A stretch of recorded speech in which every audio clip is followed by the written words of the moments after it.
Warahmatullahi wabarakatuh. Waalaikumsalam. Baik teman-teman, hari ini kita akan belajar yang berhubungan dengan mata kuliah manajemen sumber daya manusia.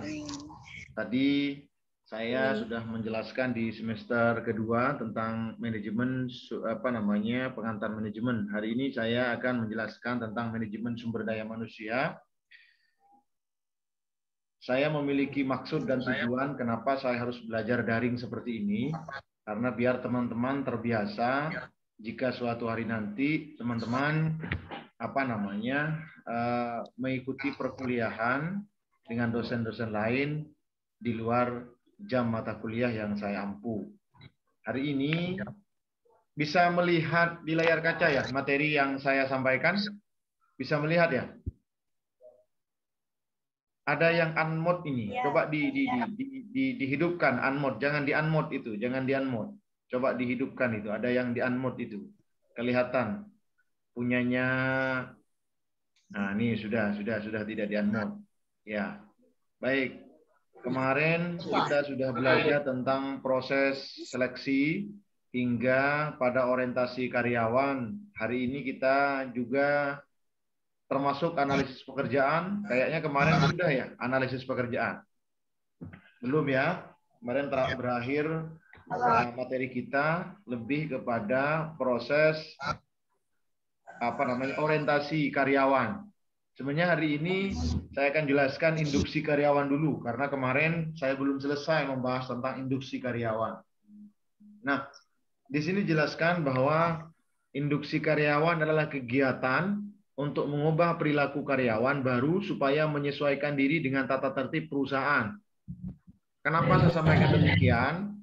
Kalau kemarin ada yang kita sebut sebagai orientasi, kalau orientasi itu pengenalan, sama dengan ketika teman-teman ada di perguruan tinggi ini atau ada di beberapa lingkungan baru, maka dibutuhkan yang namanya orientasi.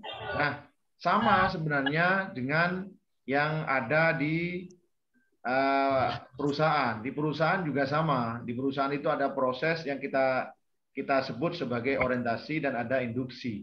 Nah, di induksi ini lebih kepada bagaimana kemudian mengubah perilaku karyawan baru agar apa? Mampu menyesuaikan diri dengan tata tertib perusahaan. Mereka itu tidak langsung kemudian ditugaskan untuk bekerja sesuai tugas pokok dan fungsinya atau tupoksinya, tetapi minimal berdampingan dengan karyawan yang sudah lebih dulu dia bekerja di perusahaan itu. Itu induksi. Tujuannya untuk apa? Untuk mempermudah proses penyesuaian pekerjaan. Artinya kalau kemudian dia karena tergolong karyawan baru, maka mau tidak mau dia harus mampu menyesuaikan dengan lingkungan baru. Lingkungan barunya apa? Ya, lingkungan baru adalah organisasi perusahaan yang akan dia jalani. Maka proses induksi itu diperlukan. Jadi kalau kemarin ada yang kita sebut sebagai orientasi karyawan, ada juga yang kita sebut sebagai penempatan, ada yang kita sebut sebagai orientasi karyawan, dan yang terakhir adalah induksi karyawan. Induksi karyawan itu mendorong karyawan yang baru untuk mudah mempersiapkan atau menyesuaikan dengan lingkungan baru. Maksudnya mempersiapkan atau menyesuaikan dengan lingkungan baru itu lebih kepada bagaimana kemudian ketika dia bekerja di perusahaan yang dia jalani hari ini, maka mau tidak mau dia tidak harus langsung kerja hari ini, tapi mereka diikutkan dulu kepada karyawan yang lebih dulu bekerja di perusahaan itu. Tujuannya untuk apa? Menyesuaikan dengan lingkungan terutama dan tata tertib perusahaan. Apa-apa yang perlu kemudian dia persiapkan selama dia menjadi seorang karyawan. Kira-kira begitu. Nah, di induksi ini pada dasarnya tugas barunya, induksi ini adalah tugas, di sini disebut tugas dari atasan langsung karyawan bersangkutan sehingga karyawan baru menyadari bahwa dia harus mentaati peraturan perusahaan dan mengerjakan tugas-tugas dengan baik. Setiap perusahaan, teman-teman, jadi setiap perusahaan itu memiliki yang namanya standar operasional prosedur. Standar operasional prosedur itu adalah standar yang dibuat oleh siapa? Oleh perusahaan. Untuk dalam rangka apa? Agar masing-masing karyawan itu mampu menyesuaikan dengan apa yang menjadi keinginan perusahaan. Makanya kita sebut kalau di organisasi itu kita boleh menyebutnya adalah tata tertib atau peraturan-peraturan yang perlu dilakukan dan perlu dihindari. Jadi proses inilah yang kemudian kita sebut sebagai induksi karyawan. Dalam proses induksi karyawan itu mendorong agar bagaimana perilaku karyawan yang baru itu mampu menyesuaikan dan mengetahui bagaimana dan seperti apa yang harus dia lakukan dalam rangka menjalani tugas dan fungsi yang akan diamanahkan oleh perusahaan. Makanya diperlukan proses induksi. Jadi mungkin saya pikir untuk yang kemarin pembahasan soal penempatan, orientasi dan induksi ini saya pikir sudah cukup. Kita lanjutkan ke materi selanjutnya. Di materi selanjutnya bisa dilihat kira-kira di sini ada analisis pekerjaan sebagai dasar perencanaan. Bisa terlihat ya materi saya ya? Bisa dilihat materi saya? Bisa ya? Iya, Pak. Bisa. Jadi dalam Ya bisa. kenapa saya mengajarkan untuk waktu-waktu kita belajar lewat Zoom ini? Karena kita kan sering lemah dalam penyediaan fasilitas seperti proyektor, sehingga banyak materi-materi yang disampaikan materi saya itu hanya disampaikan sekilas saja. Nah, kalau di sini kan kelihatan semua apa yang saya sampaikan dengan materi yang akan saya sampaikan. Nah, dalam analisis pekerjaan sebagai dasar perencanaan ini kenapa diperlukan? Di bab ini nanti akan kita belajar tentang terminologi analisis pekerjaan, manfaat analisis pekerjaan, tahap-tahap analisis pekerjaan, sampai deskripsi pekerjaan. Apa yang dimaksud dengan deskripsi? Ada yang tahu kira-kira apa yang dimaksud dengan deskripsi? Silakan kalau ada yang mau bisa berpendapat. Kira-kira deskripsi pekerjaan itu apa? Isbat Abdullah, mungkin ada yang mau mencoba. Isbat Abdullah, silahkan. Apa yang dimaksud dengan deskripsi pekerjaan?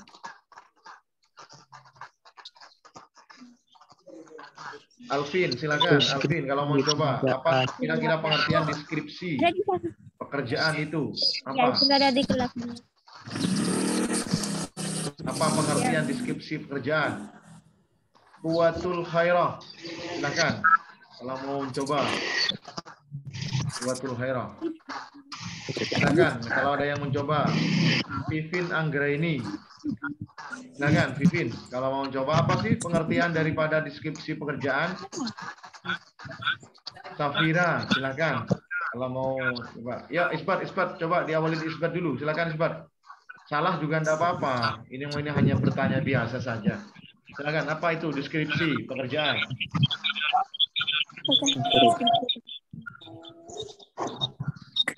Gimana? Silakan, deskripsi pekerjaan itu apa pengertiannya?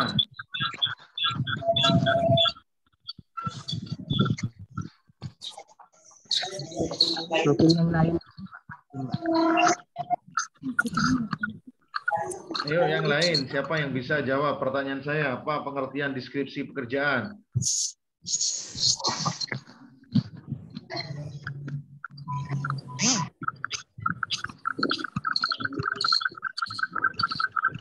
Ayo, yang lain, silakan. Ada yang bisa membantu saya? Apa pengertian dari deskripsi pekerjaan? Tolong dicatat ya, apa itu pengertian deskripsi. Jadi deskripsi itu uraian pekerjaan.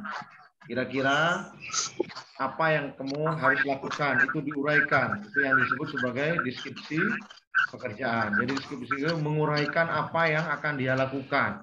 Sehingga dia betul-betul memahami tentang apa yang harus dia kerjakan, kepada siapa dia bertanggung jawab atas pekerjaan yang dia lakukan. Jadi itu yang dimaksud pekerjaan. Nah, kita lanjutkan di materi ini. Di sini disebut bahwa pekerjaan adalah entitas organisasional. Pekerjaan harusnya dirancang untuk mempermudah pencapaian tujuan organisasi. Kewajiban dan tanggung jawab serta pekerjaan yang tertulis dalam tugas dilaksanakan untuk menentukan kebutuhan, pengetahuan, keahlian, dan kemampuan orang yang akan dibawa masuk ke dalam pekerjaan untuk mencapai tujuan. Ingat, ini ada garis besarnya yang perlu kalian pahami, bahwa pekerjaan itu sesuatu yang akan kita kerjakan dalam sebuah organisasi perusahaan itu, masing-masing perusahaan seperti yang saya jelaskan memiliki tujuan. Sehingga bagaimana orang yang akan kita bawa untuk masuk ke perusahaan yang kita jalani dan kita lakukan ini harus memiliki pengetahuan yang lebih, juga harus memiliki keahlian serta memiliki kemampuan, sehingga apa yang dia kerjakan, apa yang dia akan lakukan di perusahaan itu betul-betul diketahui oleh dia, tidak asal bekerja, kira-kira begitu. Jadi pada intinya dalam proses ini lebih kepada bagaimana kemudian diuntungkan atau didorong dalam hal pengetahuannya yang dilihat, keahliannya, dalam hal ini keterampilannya dan kemampuan dia dalam melaksanakan tugas. Dengan demikian, analisis pekerjaan adalah esensial untuk menentukan persyaratan sumber daya manusia organisasi. Kira-kira siapa yang bisa membantu saya? Apa sih pengertian daripada analisis itu? Kenapa dalam pekerjaan itu perlu dilakukan analisa? Perlukan analisis. Ada enggak yang tahu? Silakan. Yang bisa membantu saya? Ada enggak yang bisa membantu saya? Kira-kira apa pengertian dari analisis pekerjaan? Atau dasarnya dulu. Analisis itu kira-kira apa?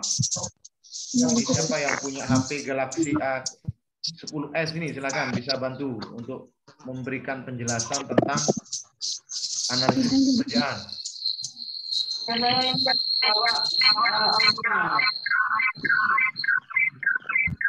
Safira, silakan bisa bantu saya untuk memberikan pengertian tentang apa sih analisis itu?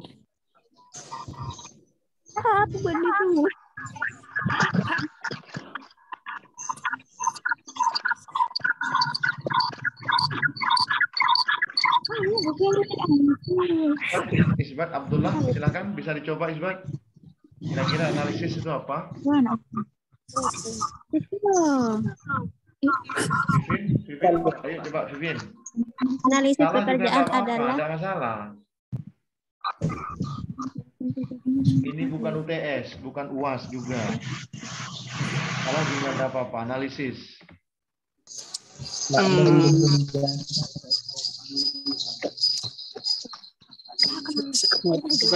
Coba, diulang lagi, Isbat, diulang lagi.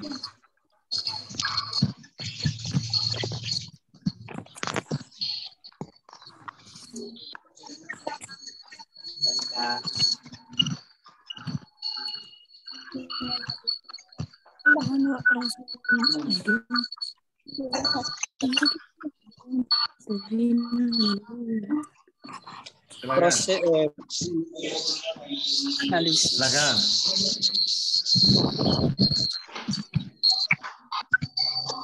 Analisis pekerjaan adalah Enggak. Iya, saya tanyakan analisis. Apa analisis itu?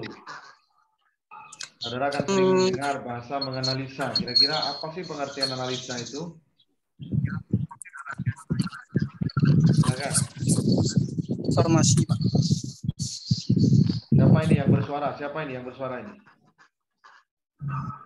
Azizi. Ya, silakan. Apa itu pengertiannya? Analisa. Analisis. Analisis adalah proses pengumpulan informasi mengenai pekerjaan yang dilakukan oleh seorang pekerja dan dilaksanakan dengan mengadakan interview. Menggunakan apa tadi? Coba diulang. Interview, Ya. Jadi sederhananya, analisis itu adalah melihat atau metode yang digunakan oleh pemilik usaha atau dalam hal ini kalau kita sebut manajer sumber daya manusia, istilah lainnya mengamati. Analisis itu mengamati sesuatu yang belum dia lakukan. Kalau hari ini saya melakukan proses rekrutmen karyawan, maka saya harus bisa menganalisis pekerjaan dulu. Kira-kira kita amati dulu pekerjaan apa yang akan kita lakukan. Tingkat kebutuhannya berapa? Siapa yang akan bekerja? Kualifikasinya seperti apa? Itu yang dimaksud dengan analisis pekerjaan. Ya sama sih sebenarnya yang dijelaskan tadi. Jadi analisis itu proses mengamati seseorang kalau berhubungan dengan karyawan. Tapi analisis itu hanya pada proses sumber daya manusia saja. Bisa melakukan analisis penelitian. Berarti mengamati penelitian. Sebelum terjadi proses penelitian itu diamati dulu. Misalnya hari ini saya mau melakukan proses penelitian tentang apa misalnya, pisang misalnya. Maka saya harus mengamati dulu sebelum dilakukan riset. Itu ya. Nah, dalam proses pekerjaan ini kita sama, tidak jauh beda sih sebenarnya. Analisis pekerjaan ini lebih kepada bagaimana kemudian mengamati pekerjaan yang esensialnya adalah menentukan persyaratan sumber daya manusia organisasi. Kenapa dibutuhkan analisis pekerjaan? Karena lewat analisis pekerjaan inilah kemudian nanti akan kita temukan syarat-syarat apa yang harus dipenuhi oleh sumber daya manusia atau dalam hal ini karyawan yang akan kita pekerjakan atau dalam hal ini orang yang akan kita libatkan di perusahaan yang akan kita jalani. Jadi ini yang dimaksud dengan analisis pekerjaan. Nah, melalui proses analisis ini juga menjadi sesuatu hal yang sangat esensial, sangat penting untuk dilakukan karena untuk menentukan persyaratan ini. Maka di sini disebut dari sudut pandang organisasi, analisis pekerjaan dapat dilihat sebagai suatu pola dari peran-peran dan merupakan cetak biru atau blueprint untuk koordinasinya. Saudara mungkin pernah sering mendengar bahwa misalnya di sebuah aktivitas kegiatan pendidikan ada istilah blueprint atau pengerjaan proyek itu ada istilah blueprint. Itu sederhananya adalah analisis. Jadi analisis atau istilah kerennya memang blueprint, cetak biru. Di proses cetak biru itu sebenarnya mengarah kepada bagaimana kemudian persyaratan-persyaratan apa yang harus dipenuhi sehingga pada akhirnya muncul dalam sebuah kebijakan untuk nantinya akan diputuskan. Kalau dalam perusahaan ya di situ arahnya. Gitu. Nah, di sini juga disebut bahwa sebelum memulai proses pemilihan pegawai, organisasi harus mempertanyakan pertanyaan. Ini harus diperhatikan. Bisa dilihat ya di layar kaca ya. Pertama, apa yang akan kita cari? Apa yang kita cari dulu? Ini harus kita garis bawahi terlebih dulu. Apa yang kita cari? Coba dilihat di layar kaca, sudah saya tandai ini.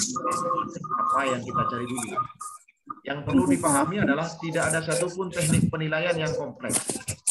Teknik wawancara atau prosedur pengambilan keputusan yang baik untuk dapat digunakan sebagai alat pemilahan ataupun pemilihan pegawai jika tidak dimulai dari analisis secara hati-hati. Kalau istilah analisis yang sering didengar oleh saudara mungkin pada proses analisis penelitian. Di analisis penelitian itu mengamati sesuatu yang belum dikerjakan, kira-kira begitu. Dalam proses pekerjaan ini sama. Kira-kira dia sebelumnya bekerja sebagai apa? Kalau misalnya saya ditunjuk sebagai manajer SDM misalnya, maka saya harus mengamati betul bagaimana kemudian proses seleksi itu terjadi, kira-kira begitu. Melalui proses seleksi itu kemudian saya harus berhati-hati untuk menentukan kira-kira orang ini rekodnya apa, pernah bekerja di mana, lulusannya apa, kira-kira begitu. Nah, di sini juga disebut seperti yang saya tandai ini, analisis pekerjaan harus dilaksanakan sebagai langkah awal dalam proses perekrutan. Ingatlah, kalian kalau misalnya ditunjuk atau punya perusahaan, jangan langsung menerima karyawan dulu. Caranya bagaimana? Kira-kira kebutuhannya dulu. Kebutuhan yang dimaksud ini, kalau saya bangun perusahaan, misalnya perusahaan tahu, kira-kira saya ini membutuhkan bidang-bidang apa saja dulu. Bukan memasukkan orang dulu, tidak. Tapi menyiapkan tempatnya dulu. Jadi setelah tempatnya disiapkan, baru proses rekrutmen itu dilakukan. Jangan terbalik. Mendirikan perusahaan tiba-tiba langsung merekrut orang misalnya. Tidak, jangan seperti itu prosesnya. Jadi prosesnya itu setelah saudara mendirikan perusahaan atau kebetulan saudara ini ditunjuk sebagai seorang manajer, maka proses awalnya adalah menyiapkan kebutuhan bidang-bidang apa. Kalau misalnya saya produksi tempe misalnya, maka salah satu bidangnya bagian plastik misalnya, atau bagian untuk kemudian memasak bahannya tempe, kedelainya dimatangkan misalnya, atau bagian yang menjual tempenya, kira-kira begitu. Bidang-bidang itulah dulu yang ditentukan, bukan menyiapkan orangnya dulu. Setelah bidang-bidang itu ditentukan, bidang-bidang yang sebelum ditentukan itu disesuaikan dengan kebutuhan organisasi. Jangan sampai misalnya kalau saya punya perusahaan tahu, kemudian yang saya rekrut, yang saya nanti akan rekrut adalah bidang misalnya yang tidak sama sekali berhubungan dengan tahu misalnya, itu juga tidak baik. Gitu. Jadi semua harus disesuaikan dengan analisis kebutuhan perusahaan, kira-kira begitu. Nah, waktu kita tinggal 10 menit lagi karena Zoom meeting yang saya jalani ini adalah Zoom meeting gratis sehingga dikasih waktu hanya 45 menit. Nah, nanti kalau ada pertanyaan tentang materi saya ini silakan nanti bertanya di grup ya. Kesimpulan dari apa yang saya sampaikan ini, kesimpulannya proses rekrutmen karyawan harus diawali dari proses analisis dulu, analisis pekerjaan dulu. Jangan langsung merekrut seseorang tanpa kemudian dilakukan tingkat kebutuhan apa yang dibutuhkan oleh perusahaan. Silahkan nanti kalau ada yang belum paham, saya terima nanti pertanyaannya di grup yang sudah kalian bikin ya. Mudah-mudahan hari ini bisa ada manfaatnya pertemuan kita hari ini. Dan saya pikir bagi kalian yang ingin mengetahui lagi tentang materi yang saya sampaikan hari ini, bisa nanti kunjungi YouTube saya. Jadi barangkali ada suara-suara yang tidak enak, kemudian mau mendengarkan materi saya lagi, nanti bisa kunjungi YouTube saya ya. Nanti akan saya share di YouTube saya untuk mempermudah kalian memahami materi yang saya sampaikan hari ini. Tidak perlu subscribe sebenarnya, tinggal kalian tonton saja. Karena secara otomatis kalian kalau sudah sering nonton YouTube saya, berarti otomatis sudah bisa menikmati YouTube saya. Terima kasih, saya akhiri. Assalamualaikum warahmatullahi wabarakatuh. Waalaikumsalam warahmatullahi wabarakatuh.